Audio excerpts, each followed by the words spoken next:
dañuy ñëwoon tey pour ñu àttee affaire boobu ñuy wax les faux médicaments parce que loolu lañ ko tuddee si dossier bi li ma wax léegi si nasaraan mooy bari na coow bari na wax mais li nga xam ne moo am mooy wax ju bari amul fenn fu mu sasoo amul fenn fu mu wéeru wax nañ si lu bari li ma wax tey cour bi mooy man suma client mooy Bara Sylla dañ ko war a àttee Bara Sylla ñaanul grâce te bëgg ma aussi Bara Sylla di subir rëq-rëq yi nga xam ne am na si dossier bi ñuy wax Amadou Wuri Diallo jox nañ ko grâce joxuñu ko grâce tey bi ñu ñëwee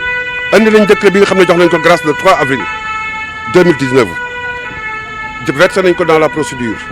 man leen nag léegi ñun aussi dañu bëgg ñu atte ñu parce que ñun ñaanuñu woon grâce dañu defoon appel pour ñu atte ñu mais bëgguñu ñu aussi ñu toujours ñu nekk di xool dossier bi di ko teg si bopp Amadou Wuri Diallo ak si bopp grâce bi alors que ñun ñaanuñu grâce te dañu bëgg ñu atte parce que li ñu atte woon ñaareem atte boobu ñun ànduñu si mësuñu si ànd moo tax ñu def appel moo tax aussi ñaanuñu grâce parce que bala ngaa ñaan grâce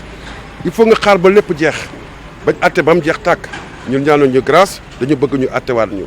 noonu dong la demee bi ñu defee ku nekk def sa intervention ku nekk def say observation cour bi nee na da koy renvoyer ba le 24 juin pour ñu citer Amadou Wuri Diallo pour mu ñëw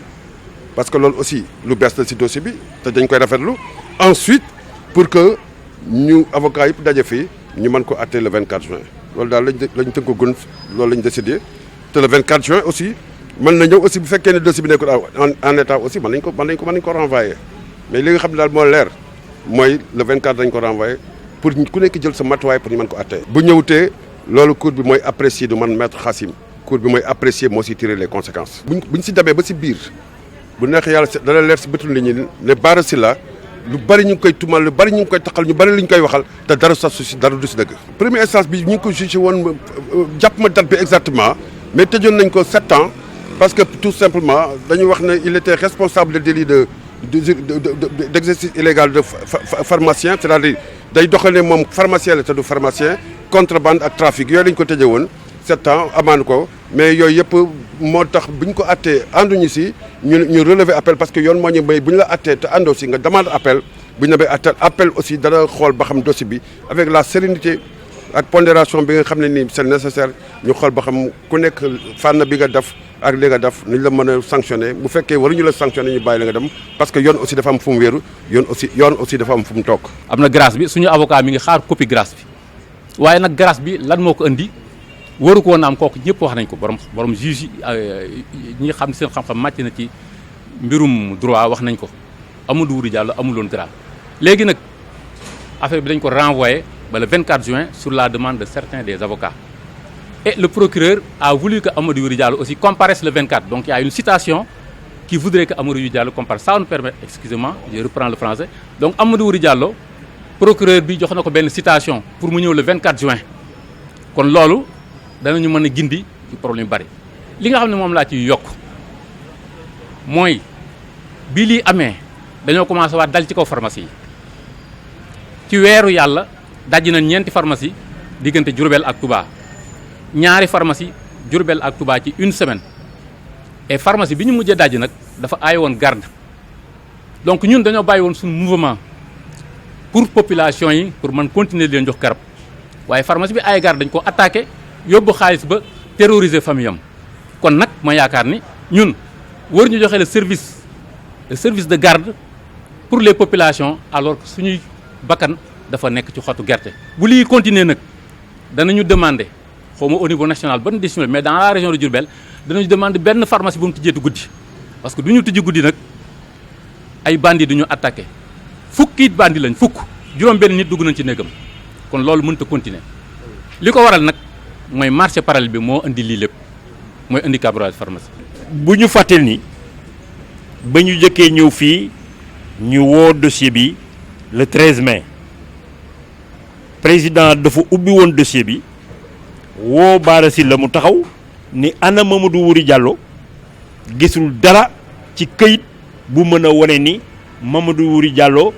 bàyyi nañ ko wala bàyyiwuñu ko moo taxoon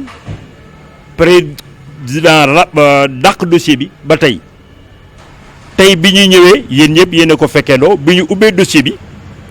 woo na Bara Sylla mu taxaw Mamadou Wuri Diallo taxawul mais nee na ci dossier bi dugal nañ fa décret buy gracier Mamadou Wuri Diallo à la veille de la fête de l'indépendance c'est-à-dire le 3 avril jox nañu kaddu ñun avocats yi ñu joxe suñu xalaat wax ni Mamadou Wuri Diallo bii ñu bàyyi remplirul sax condition pour mën a am grâce comme ni ma koy waxee ni mu gën a simple élève bu war a présenter concours ñun la indil dossier de candidature extrait de naissance casier judiciaire Mamadou Wuri Diallo fournirul sax kayit yooyu ñun ko admis nga xam nga loolu xel mënu ko nangu loolu nag bi ñu ko waxee la cour bi ubbil nañu bunt ndax mënoon na ni ah man de xaw ma nu mbir mi demee décret de grâce daal a ngi nii te ku am décret de grâce man mënatuma laa àtte xam nga mënoon na tirer les conséquences mais defu ko def ni damay dàqat dossier bi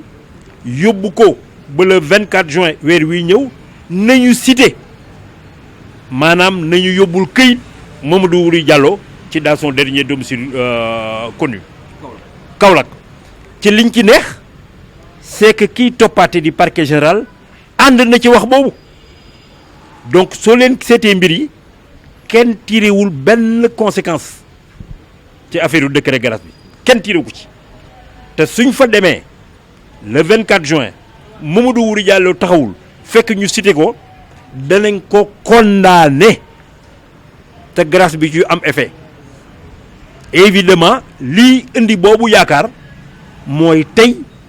grâce bi décret baa nga fa ñëpp gis nañ ko président bi tirewu ci conséquence parquet général bi topp tam tirewu ci conséquence donc mi ngi mel ni Mamadou Wuri Diallo mi ngi kaso te war nañ ko attewaat